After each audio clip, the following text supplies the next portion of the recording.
Good afternoon, everyone. Thank you so much for joining us for today's webinar. We'll be just waiting a couple minutes for people to join. But before we begin, I'd like to mention that one of our panelists today will be speaking in French. If you would like to have captions for real-time translation, please follow these steps. First, click on the Show Captions icon at the bottom of your Zoom screen.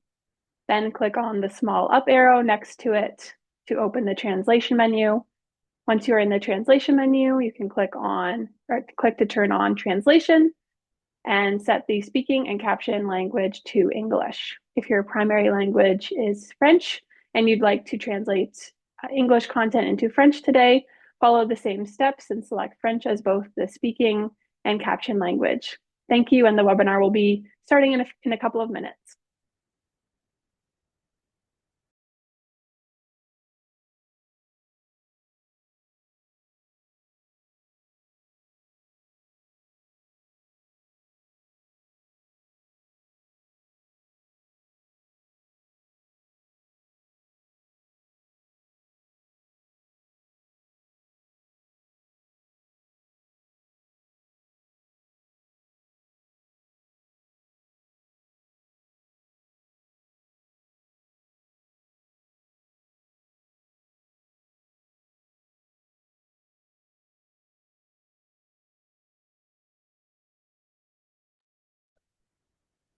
For those of you who have just joined, thank you so much for coming today to the webinar. I'd like to mention that one of our panelists today will be speaking in French. If you would like to have the captions for real-time translation, please follow these steps. First, you can click on the Show Captions icon at the bottom of your Zoom screen, then click on the small up arrow next to it to open the translation menu. Once you're in the translation menu, click to turn on translation and set the speaking and caption language to English. If your primary language is in French, you'd like to translate English content into French today, follow the same steps and select French as both the speaking and caption language. We will be having a time at the end for questions, so please submit any questions you have to the Q&A box instead of the chat today. And I would now invite Valerie Smith to begin the webinar.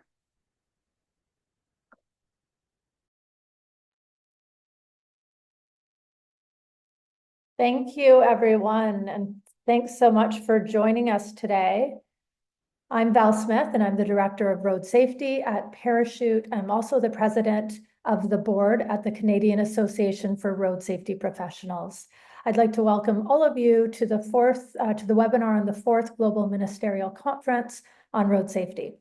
Before we begin, I'd like to start with a land acknowledgement. While we meet today on a virtual platform, we encourage all of you to take a moment to acknowledge the importance of the lands which we each call home. From coast to coast to coast, we acknowledge the ancestral and unceded territory of all the Inuit, Métis, and First Nations people that call this land home. So I'd like to start off the discussion by providing everyone with some background and some context on what we're going to be speaking about. The 4th Global Ministerial Conference on Road Safety was held in Marrakech, Morocco, from the 18th to the 20th of February. It was hosted by the Moroccan government as well as the World Health Organization. The theme of the conference was One World, One Road, Commit to Life. And it brought together over 5,000 delegates, including government ministers, road safety experts, academics, NGOs, youth, and the private sector, with the goal to accelerate progress on the second Global Decade of Action for Road Safety 2021 to 2030. Next slide, please. As a reminder, the Global Decade of Action for Road Safety has goals to reduce road deaths and serious injuries by 50% globally by 2030. Some of you may have seen this visual before. It is driven by the global plan presented here. This is a really great safe systems-based framework for anyone working in road safety.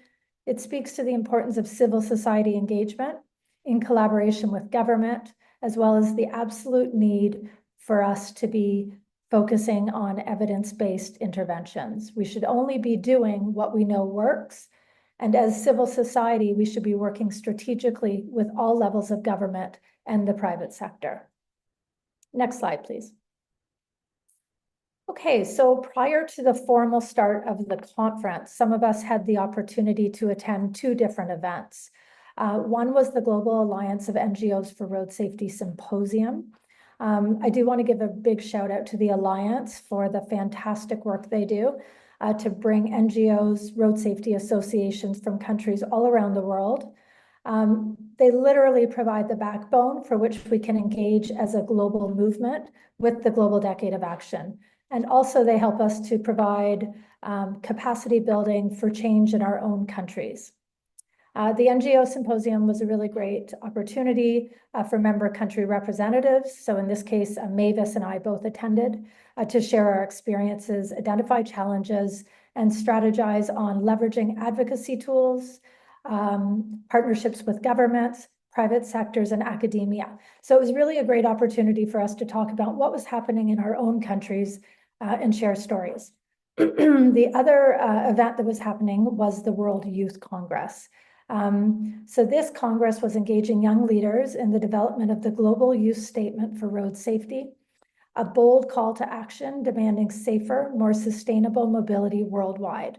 And Robert's going to be speaking about that today. Next slide, please. In support of the upcoming UN Global Road Safety Week, which will take place May 12th to the 18th, it will be focused on the right to walk and cycle safely. The Alliance and the Youth for Road Safety organization organized the Commit to Life Walk and Cycle Ride. The event was kicked off by Etienne Krug from the World Health Organization and Jean Todt from the UN Special Envoy for Road Safety. So we all had the opportunity to mobilize in very large groups through the streets of Marrakech. We were either cycling or walking, so it was quite the experience. Many of our colleagues from around the world who have lost family members in road trauma led these walks and cycle ride. And I have to say, I always come back from these events and from working with this amazing circle of people from the NGOs around the world, completely inspired and amazed by what everyone's doing. Next slide, please. So the actual ministerial conference had a number of excellent plenary and breakout sessions focused on government accountability and commitment, the intersections of road safety with climate change, sustainable transport and mobility, sustainable road safety funding, and many more. There were over 193 countries over 193 countries were represented with 260 speakers. So it was a very, very large event. From an NGO perspective, it was a great opportunity to learn about the global efforts, successes, and challenges other countries are facing around the world. It's important to note that not all countries sent government. Some countries, there was only NGOs or researchers represented. And unfortunately, our neighbor to the south, the United States, did not send any government. And that was very noticeable in the government discussions and extremely unfortunate. Next slide. We were very fortunate that Canada sent our Associate Deputy Minister of Transport Canada, Bridget Diogo.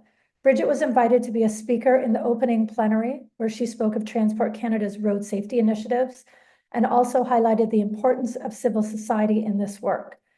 Bridget was amazingly engaged with everyone she met, including the Global Alliance of NGOs for Road Safety. In her busy schedule, she also took time to meet with myself and to meet with our youth representatives there. Next slide, please.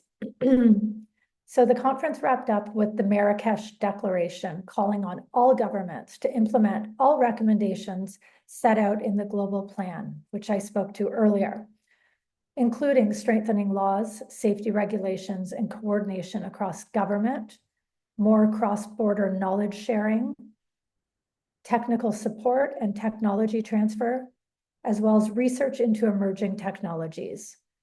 There was a large focus on making walking, cycling, and public transport more accessible for everyone. So despite being what I would say was an amazing and inspiring conference, it's very clear there's still substantial work to be done around the world. Globally, there's been a reduction of only 5% in the number of deaths between 2010 and 2021, which was the first global decade of action for road safety. The overall target of 50% reduction of global deaths and injuries from road traffic crashes was not achieved by 2020, and we have a very, very long way to go if it's to be achieved by 2030. We are at the halfway mark now. Despite the slow progress, 35 member states have achieved reductions of 30 to 49% in the number of deaths due to road traffic crashes, and 10 member states have achieved the 50% target reductions in road traffic deaths. So on that optimistic note, I would like to introduce our speakers so we can kick off our discussion. Next slide, please. Providing opening remarks, we have the Associate Deputy Minister of Transport of Canada, Bridget Diogo. Next, we have Robert Colonna, Post-Doctoral Research Fellow and Chair of the CARSP Young Professional Committee.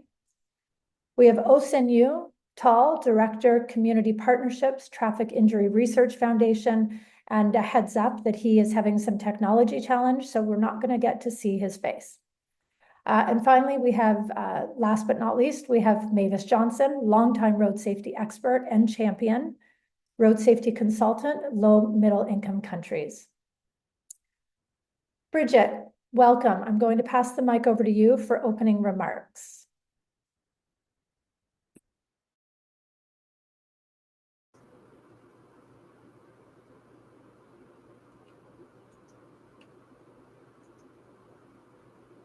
Hello, I think you can hear me, but you can't see me, right?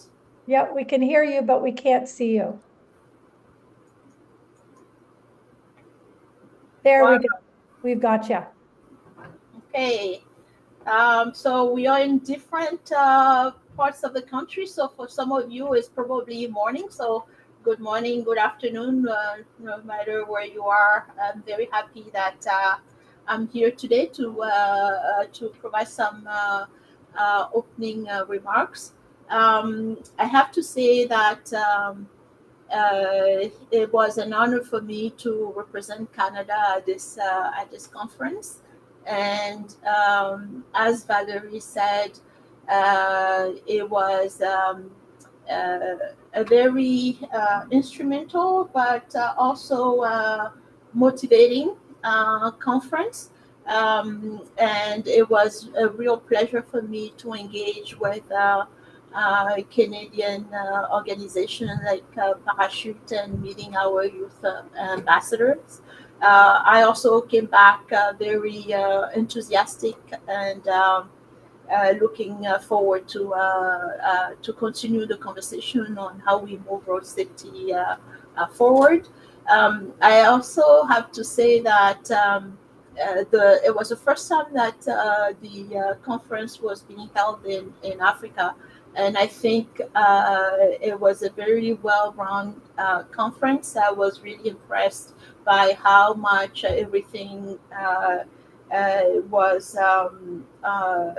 on schedule, but also the passion of people who were at the conference. So it's very good that you are meeting today to talk about the outcome of the conference. I think it's really important that when we participate, some of us have the ability and the chance to participate to this type of world conferences, that we come back and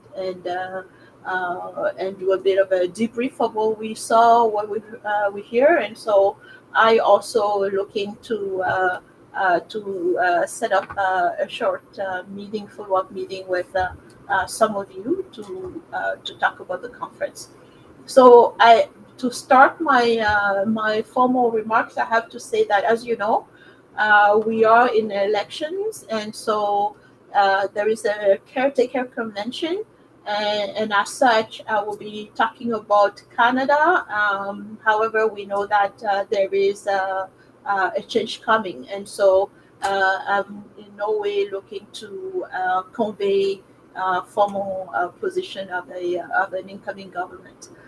But road safety has always been a key priority for the government of Canada. It's a shared responsibility And so there is a long tradition of working on road safety with civil society and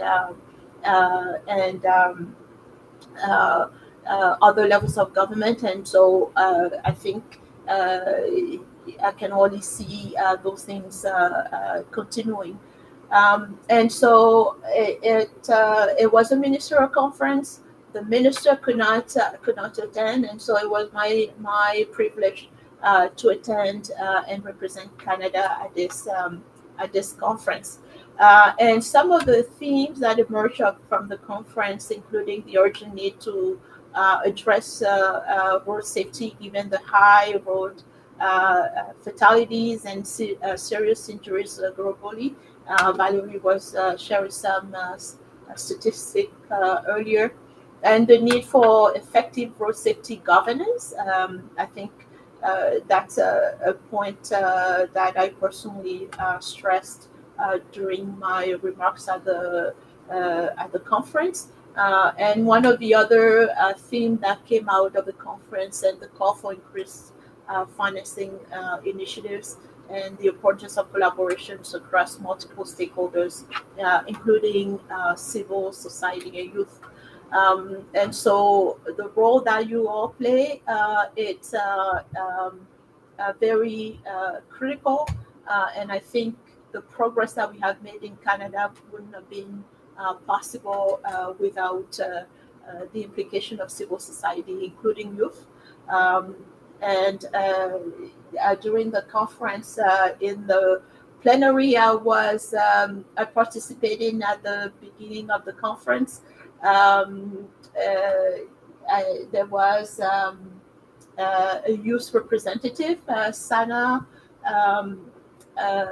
who was representing the youth community, and she provided the point of view of youth at this conference, Sana Kasanave, and I have to say that her passion, her dedication was very clear, and she put all of us on stage on notice. But she definitely brought a fresh and positive tone for the event. I would also say that at the conference, I witnessed multiple inspiring examples of how civil society and youth are driving change.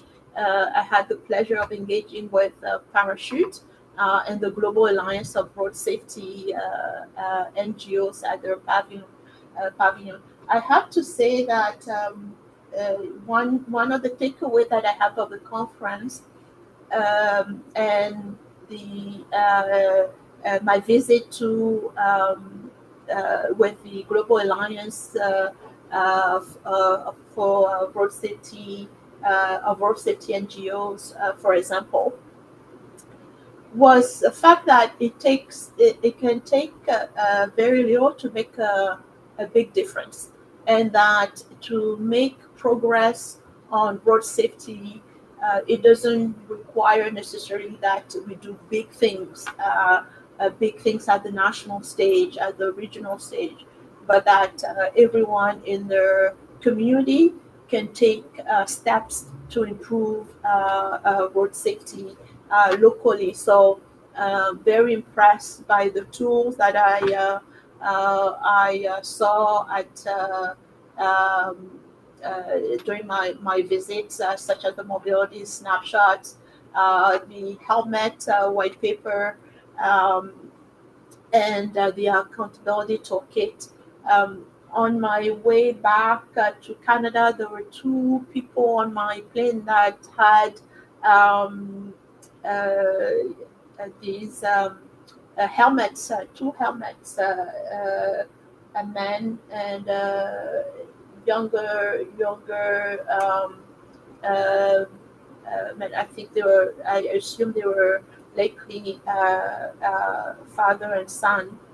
And I almost asked them whether they were coming back from Marrakech, because of the type of helmet that they were carrying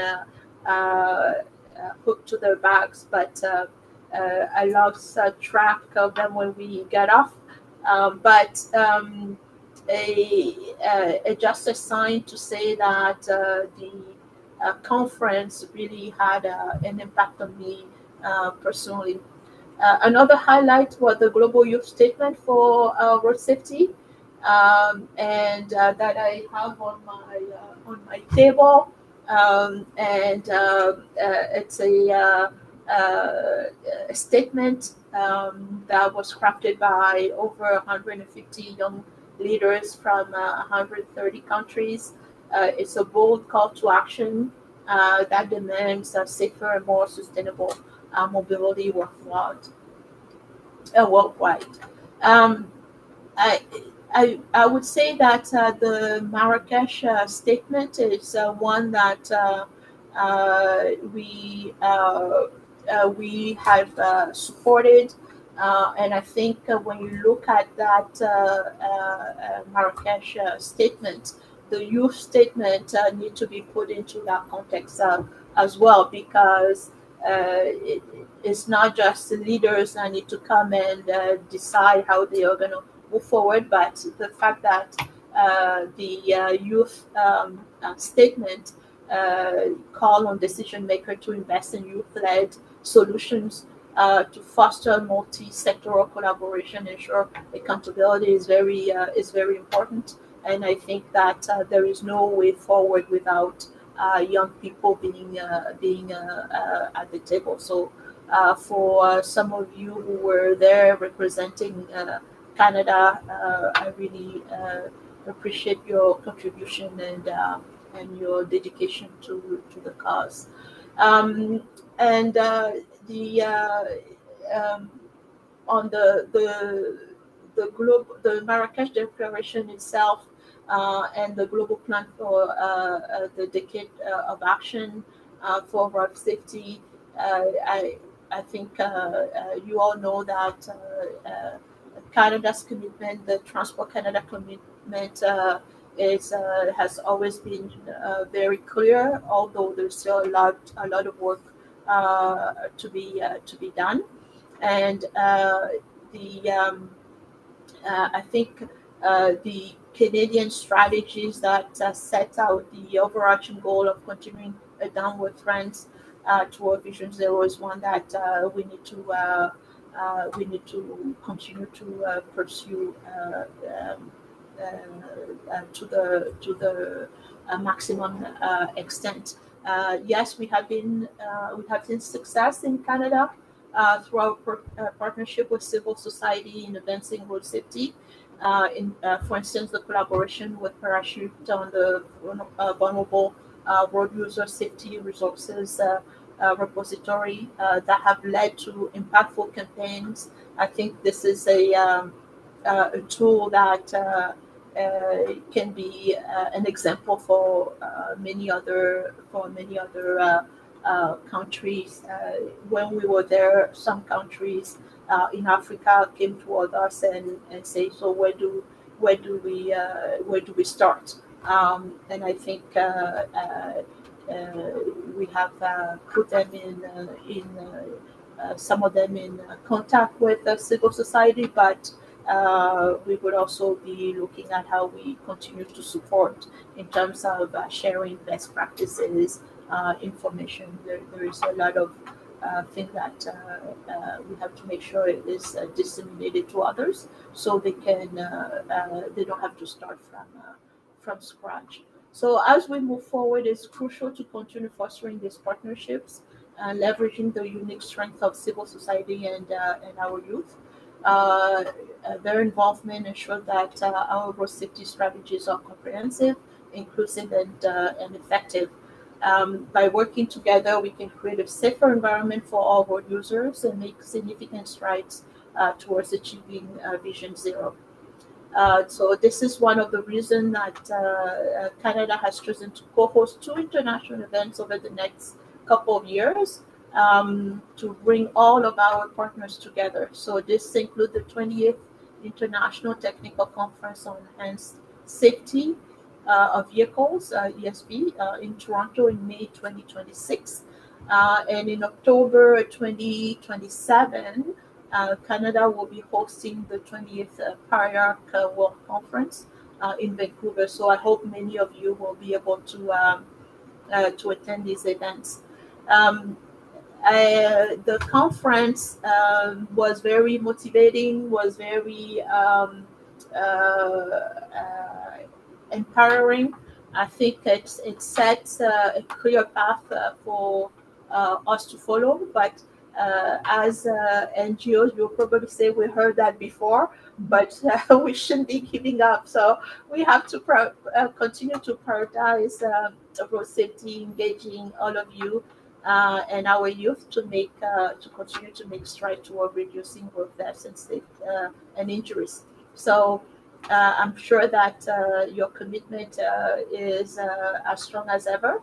And so I am personally looking to work with you and continue supporting the strategies that we are moving forward. So to finish, just wanted to say thank you for your dedication to road safety.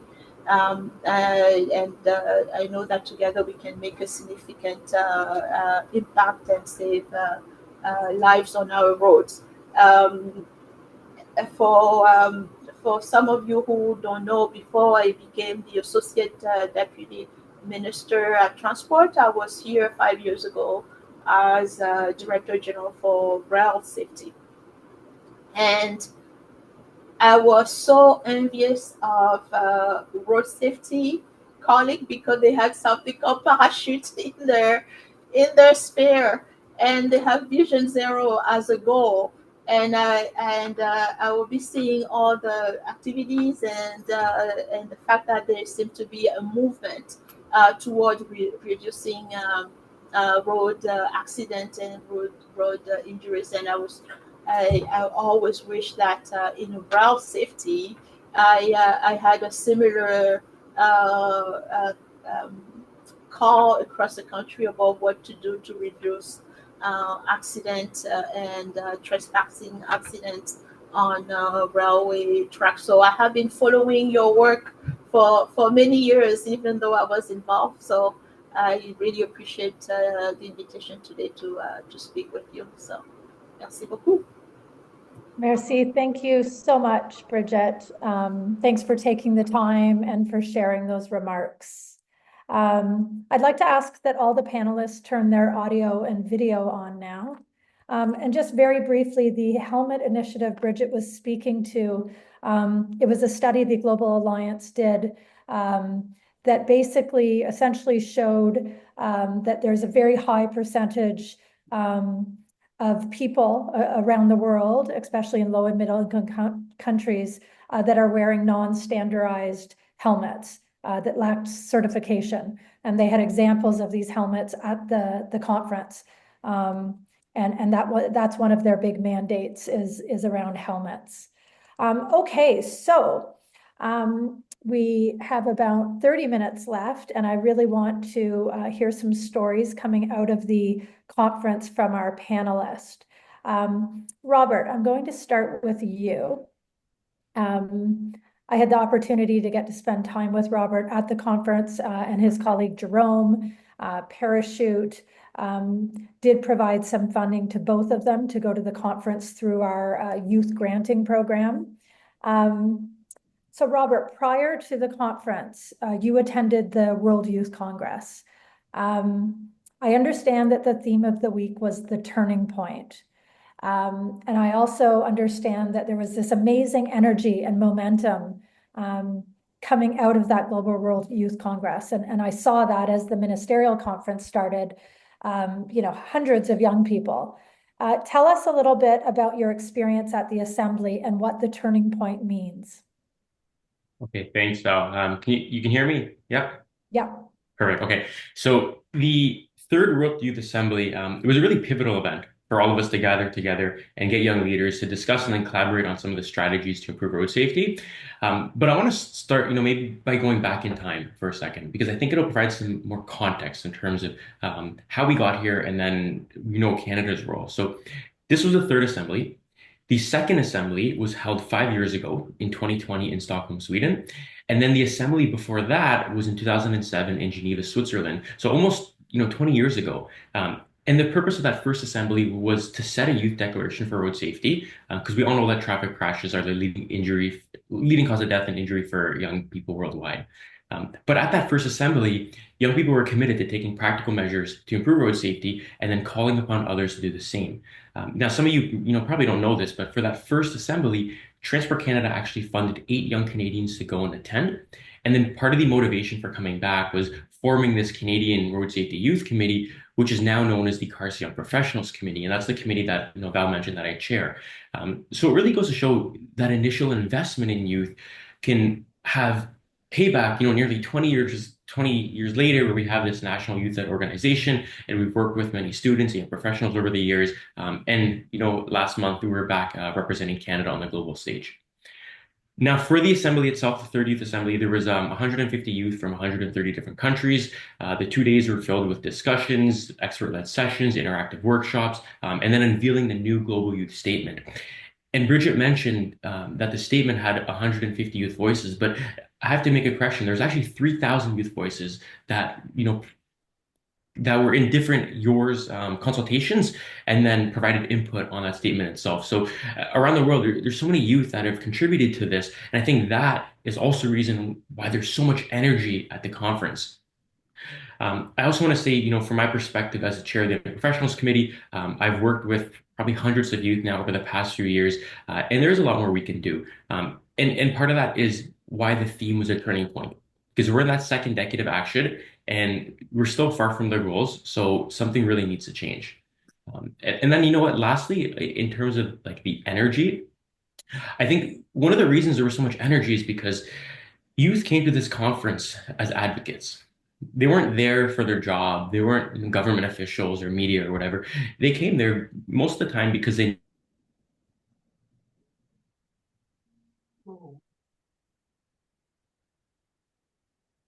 Well, I think Robert has just frozen. energy in terms of going from the Global Youth Assembly to the Ministerial Conference. Thanks, Robert. Yeah, those are great points. And like you said, the energy was amazing and inspiring. Like Bridget said, I was really impressed, not just with the youth, but with the organizers of the conference, because at almost every important panel, the big stage, thousands of people watching, there was a youth representative from yours. And they were, to some extent, they just seemed so out of place because, as you said, they weren't mincing words. They weren't talking through a filter. They were accountable and they were demanding action. And I was blown away by what I heard. And I loved seeing the integration of these young activists with our government representative, with heads of corporations. And in fact, you were in a panel with leaders of state from many different countries. So just tell us a little bit about how you think you young people, including yourself, young leaders, integrated themselves into the bigger ministerial conference. And what influence might you have had on some of those, I don't want to say older people, but some of the government folks that were there wearing their more conservative hats potentially? Yeah, it's a great question. We did feel a little bit out of place, I think, because we were there and then there was, we were sitting beside executives and ministers, and giving our feedback. But I think that also goes to speak about, the turning point and integrating us. So the last conference, 5 years ago, the theme was claiming our space. And the purpose of that is because youth didn't really have a seat at the table. So we wanted to get them involved. And part of the energy from the last conference, then I think transitioned to this conference, and now we have a seat at the table. So it was great, having youth integrated. And as you mentioned, I was on the one panel. It was integrating young voices in road safety decision making. And it was a great opportunity to speak about some of the initiatives that we do with the CARSP Young Professionals Committee, some of the initiatives from Parachute. I also want to mention too that CARSP is also one of them who provided funding for us to go, because I think it's important to recognize like both organizations were there. And I think in terms of when we look at country leaders and what they can do, they can give us a voice in the matter, right? They have to really carve out the spaces for us to and hear us and listen. Young people have fresh perspectives. We have lived experience. We have innovative solutions, especially in this digital age. So we can help shape more effective and acceptable road safety policies and solutions.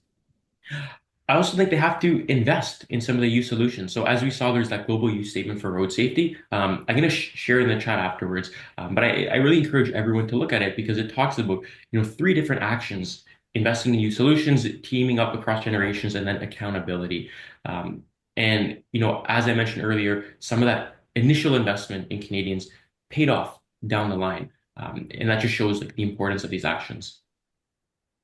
Thanks, Robert. And yeah, congratulations. You were fantastic. You held your own up there, and I was really happy to be wearing both my CARSP hat as president and my parachute hat, because as you said, you and Jerome were representing both groups and Canadian youth as well. So congrats. I have another question for you, but I think I'm going to move on and I'll circle back depending on time. So thank you, Robert. Ousseynou, I'm going to go over to you, and I understand that we don't have a visual, but we can hear you loud and clear. Tell us about, given your work with the Traffic Injury Research Foundation, TIRF, they do amazing work. Tell us about some of the highlights that you experienced in Marrakech and at the conference that will impact and influence the work you're doing with TIRF in Canada. Hi, everyone. Yeah, as you said at the beginning, so I'm going to be speaking in French. So, and I apologize for those who can't see me. So, I'm having some technology issues. So, bonjour à tout le monde. Donc, comme vous l'avez dit, Val, moi, je travaille pour la Fondation de recherche sur les blessures de la route. Donc, j'ai été envoyé en tant que directeur des partenaires communautaires à Marrakech pour participer justement à cette conférence-là. Donc, comme vous l'avez mentionné tous, hein, donc cette conférence a été vraiment une première en Afrique et ça a vraiment marqué son empreinte dans l'histoire de la sécurité routière d'une manière générale. Donc, l'organisation était vraiment très, très, très bien faite. Et puis, voilà, c'était une communauté. On sentait que les 3, 4 jours qu'on a passés, c'était une seule communauté, c'était la communauté de la sécurité routière. Et je dirais bravo aux organisateurs et aux participants. Donc, moi, en tant que représentant de mon organisation, j'ai été vraiment marqué à travers justement les différentes side events, comme ce qu'a dit la ministre et donc vous-même. Donc, la session concernant les NGOs était vraiment... Sorry, Ousseynou, I think we're having a problem with our closed captioning. You hear me? Yeah, I think we can hear you, but I think in order for us to get it translated, you would have needed to set your speaking language to French on the closed captioning. So we're not seeing the translation. So you can either take that time to change your closed captioning, and I can go on to Mavis, or unfortunately, if you could redo in English. Okay, it's up to you. Yeah, let's go ahead now just to save any technical challenges, if you don't mind. And we Okay, apologize. let me go try to turn on the translation. Okay, so while Ousseynou is doing that, I'm going to come to you, Mavis. Mavis, you've been, as I said, an amazing champion. Ever since I've been in the road safety space, I've had the opportunity to work with you, and always impressed by your commitment, ongoing commitment. You were active in the road safety space during the first Global Decade of Action for Road Safety that started in 2010. And now we're in the second Global Decade of Action. What can you tell us was or is different about this Global Decade of Action, whether it's directly from your experiences at the conference or in general? How have things, potentially evolved, progressed, declined, etc.? Yeah, thank you, Val. As most of you know, I have been involved in road safety in Canada for many years, and in the UK before that. And I still remain a little bit unenthusiastic about the progress that generally the world is making. One of the reasons that I got involved more in working in lower middle income countries, and in fact, Bridget mentioned it in her presentation, I think, that in those countries, small things can make a big difference. And small things can be something as simple as getting some pavement markings on the streets, getting people to wear seatbelts, getting children into car seats, some very basic things. But at the same time, these cost money, and that isn't always forthcoming. But the one thing that is the biggest challenge is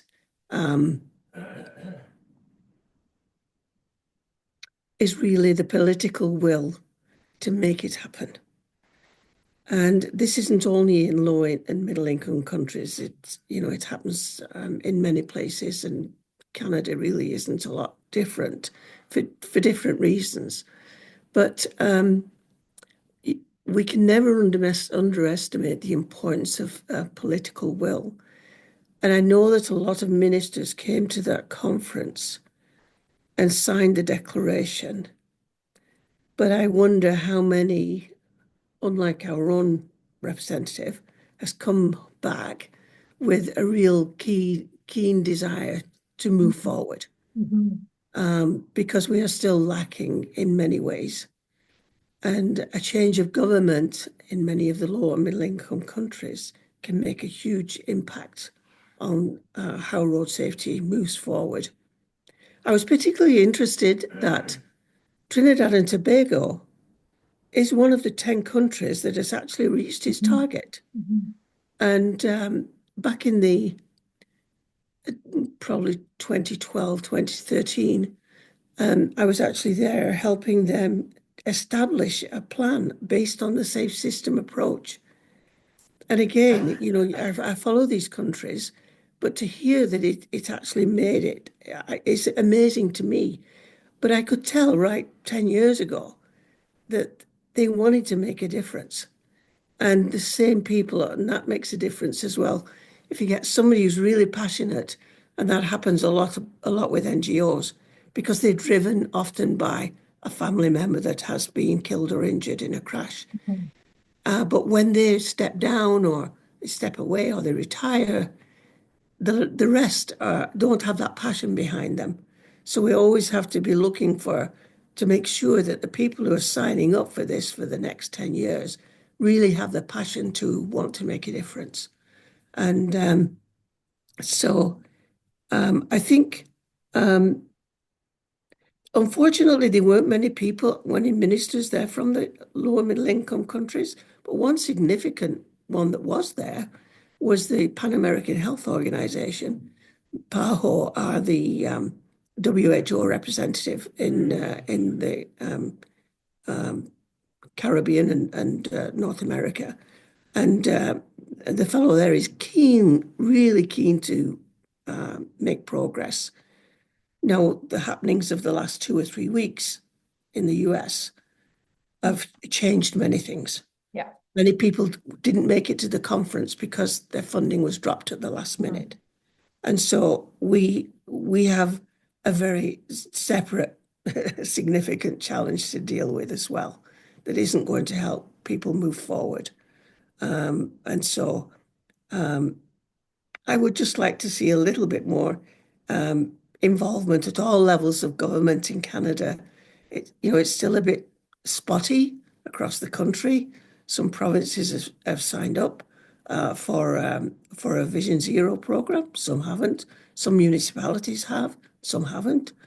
And so, it's and this is why I still do the work I do. Most people would say, "Why haven't you retired already?" Well, I've still got work to do. And so I'd like just to thank you for allowing me to be on this panel and share those thoughts. Thanks, Mavis. So yeah, I think a key takeaway is just the need to continue to work closely with our governments for all NGOs and civil society, no matter where they are, to try to, engage as much as possible with the government. And, coming back to that global plan, it's such a good strategy to build consensus and consistency in the work and the interventions we're rolling out. So if we can stay focused in that area and continue to work with our governments, we might get somewhere. Thank you. Ousseynou, we're going to come back to you. And if the closed captioning is working, great. If not, we'll ask that you just continue in English, because we're running a little short of time. So coming back to you, Ousseynou, just let us know, some of your thoughts coming out of the conference and how it relates to your work in Canada. OK, so c'est bon maintenant? Est-ce que la transcription est bonne? No? No. Okay, that's fine. Anyway, so I'm gonna try. Sorry for my French speakers fellow there. Anyway, so okay, just trying to answer to your question as quick as possible. So as a director of community of partnership, my aim was to go trying to widen a little bit, enlarge our partnership as a road safety organization there. So which is was very successful, but the second aim was to try to share our knowledge and trying to learn from best practice. So as I mentioned, so for attending the NGO Global Alliance meeting, that tells us the power of the power and the commitment of the NGOs, how strong they could influence the decision maker trying to tackle the road safety issues. So I really love attending their panel and the booth. By going to the side events, I realized that there is a lot need to be done here in Canada and in the world. So we didn't give enough power or enough tools for those NGO trying to help them and to tackle the road safety issues worldwide. So I really love, and as a director of partnership at TRIF, I spoke with some of those NGOs, especially the one in the low and middle income country, and then trying to see how we can better build a strong partnership and try to see how we can help them tackle the road safety issues into their different localities. So coming back in here in Canada as a NGO organization, we work a lot with communities, especially in Quebec. So we help people trying to better understand the road safety issues in here. So from my Marrakech event there, from attending that meeting, I think I would be more than fit now to come back and see, how we can share those knowledge and those commitment that we learn over there and try to tackle the road safety issues in here in Canada. So the second point, as I said, sorry, I know the time. Oh, no, keep. I was going to ask a question, but keep going on that. Okay, so again, the aim was really to try to build more partnership as a NGO, as a part of the Global Alliance for NGOs. So trying to see how we can work together in Canada for all those NGO that work for road safety, because it's a one communities and we should stand for one people and one goal. So. Yeah, thank you. And I think we've made a lot of progress over the years. I don't want to speak to the work before my time in road safety, but more and more I'm seeing amazing collaboration between all of the big national groups, TURF, CARSP, TAC, and Parachute. And I think that is so important. And I agree with you, Ousseynou. It's our job to come together to help build that consensus and do our work hand in hand So we're all getting to the same goals rather than working, on different agendas and different silos.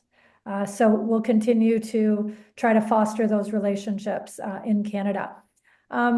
So I am going to ask each of you in under 2 minutes to tell me what your biggest takeaway was from the conference.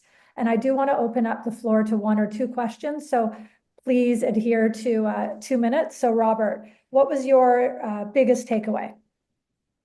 I think biggest takeaway, honestly, is just seeing the number of young leaders who came out to advocate because as you mentioned, like I'm a postdoc, so I've been in the road safety field for a while now, usually with like kind of an academic lens. And I really couldn't believe how many people came. And some of them, it was their first time leaving their country. Some of them, it's their first flight. A lot of them paid out of pocket to get there. And it's because they have inspiring stories to tell. And they did some of these amazing local actions that they wanted to share and then advocate, of course. So that's number one biggest highlight. Number two biggest highlight is just networking opportunities. Like being able to sit down and speak with the Associate Deputy Minister was amazing. We also spoke with the United Nations Special Envoy for Road Safety, several other important stakeholders. And I think that if we want to push this road safety agenda and meet the goals for that second decade of action for road safety, we really have to do some of these collaborations and push, the integration of youth. So there you go. It was quick. Thanks, Robert. Well done. Mavis. Yes, I mean, the best takeaway for me is the people who actually I volunteered on the Global Alliance booth for a few hours, and I was just amazed at the number of people who came there and that were willing, that wanting to learn, wanted more information, wanted to know something about, this is my issue. How do I deal with it? Just the vast amount of knowledge of the people that were in the audiences as well as I passed in the aisleway as well. There was probably thousands of years of road safety knowledge to be shared around the people that were there. I did find the hall when there were plenary sessions and you looked up from the bottom right up to the top. It was like being at the Royal Albert Hall or something in London. It just looked like it was a huge event, which it was. But it's only when you sit and look at all those people of all ages that were there to learn more about this very important topic. Yeah, I remember being in the, the lower section and looking up and feeling like I was at a concert. And yeah, the diversity of the audience, I expected it to be very, very much focused on ministers. So I was really happy when I saw, all the different groups of people that had come to the conference. Ousseynou, how about you? So for me, one of my biggest takeaway was the partnership that we secured with Laser International, which is the broadcaster and the producer for the International Film Festival for Road Safety. So yeah, that was a fantastic meeting with the committees, and then we are aiming to organize the next film festival, the next global film festival in Canada. So we see when communication comes hand in hand with prevention on road safety, I think films and culture will play an awesome and fantastic role to raise up a little bit awareness. So that one of the biggest takeaway that I got from there. So we are in the prep and working with them together, try to see, and with all of you guys, try to see how we can organize the next film festival, which plays a fantastic and a very important role in terms of awareness and education when we talk about road safety. Yeah, that's amazing. When you mentioned that to me a few weeks ago, what an exciting opportunity. The film festival awards that took place at the conference.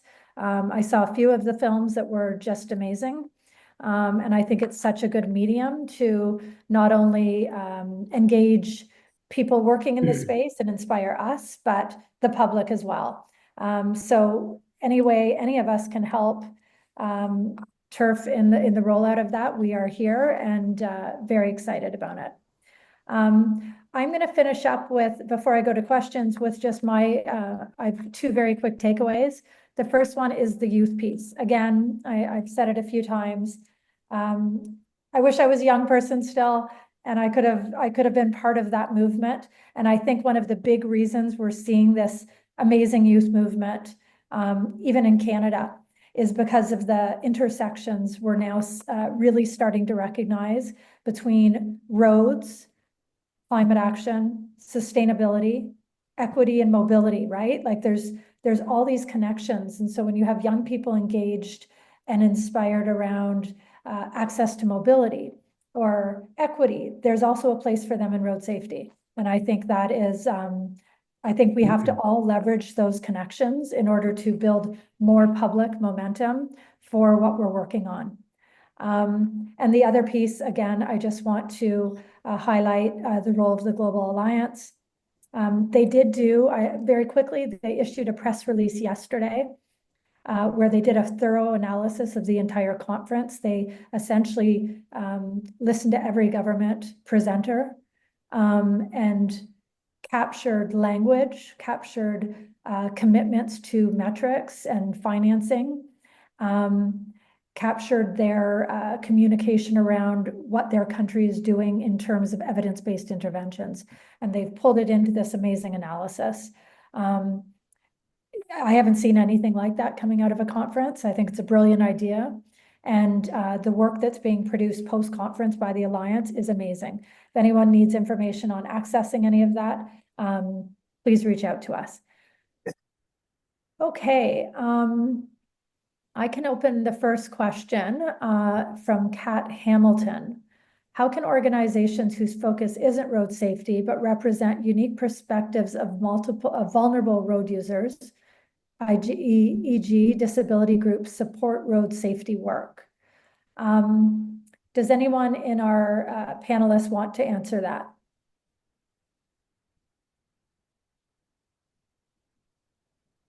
I can start with that. So, Kat, we'd be very happy to talk to you, again, wearing my CARSP hat or my parachute hat. We've been at Parachute, we've been having conversations with many groups representing different disabilities.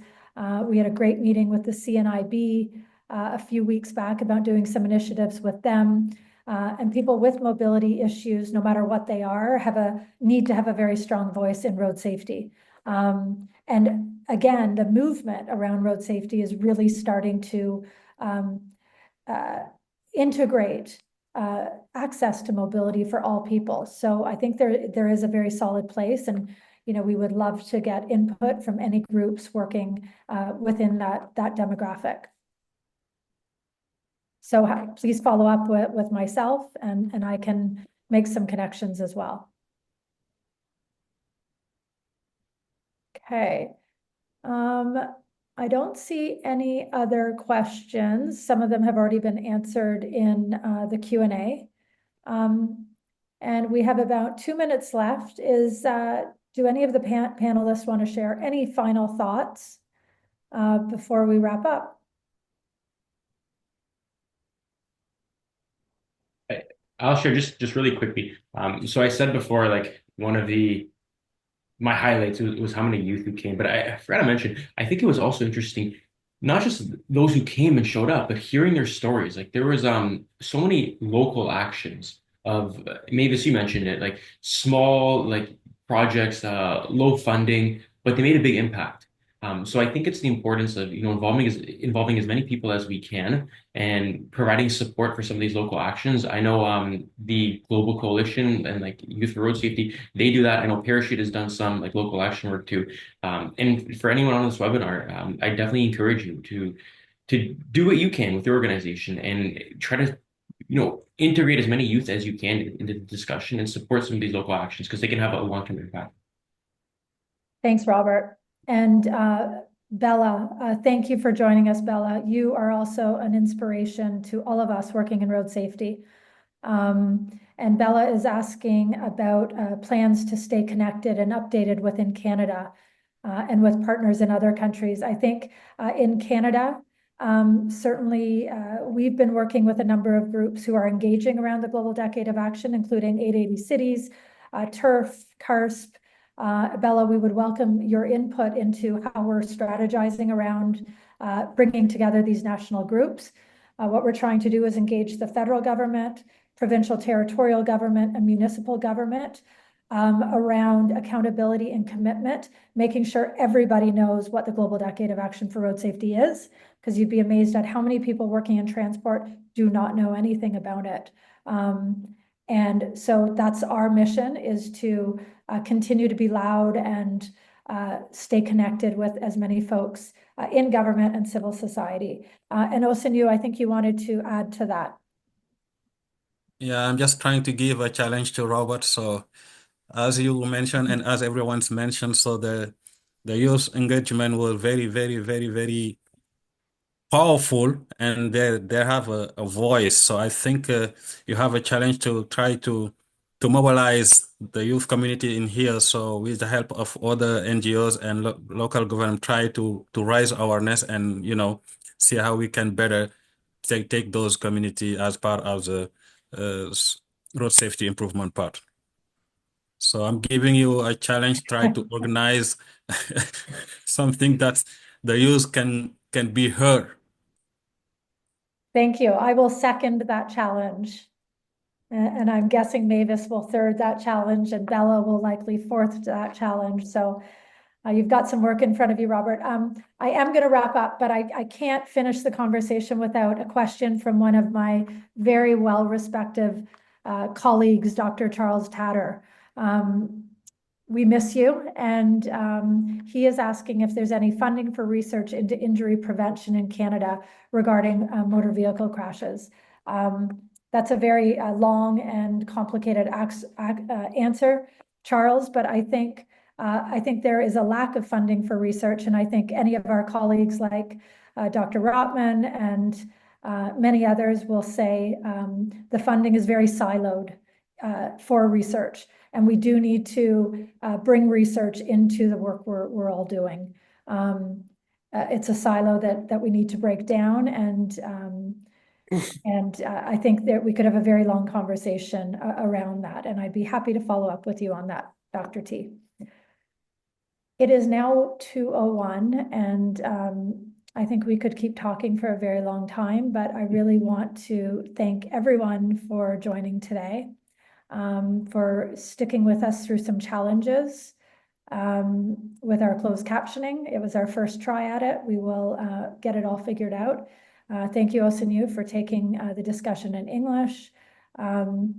And please contact me, vsmith@parachute.ca, if you want to be connected to any of the panelists, if you have ideas, feedback, questions, anything. Our doors are always open.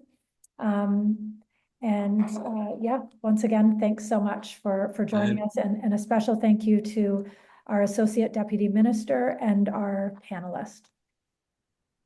Thank you, Val. Thanks, Robert. Thanks, Mavis. Thank you. Thank you all. Good luck in your work, and keep going. Yes, everyone agreed on that, Mavis. And Val, yeah, we should have a committee after Marrakech, though, as the minister said. So yeah, so let's try to have a roadmap and see how we could better. Yeah, I want to bring, let's have some discussions internally about some of the work we're doing in the coalition, because our coalition that we've built, which TURF is part of, is completely focused.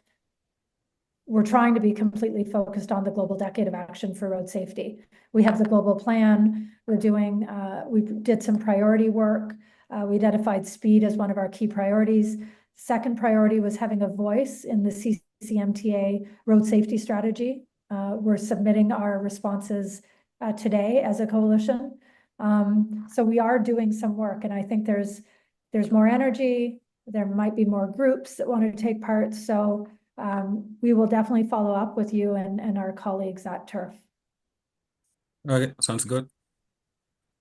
Okay, so I am going to close up the session now.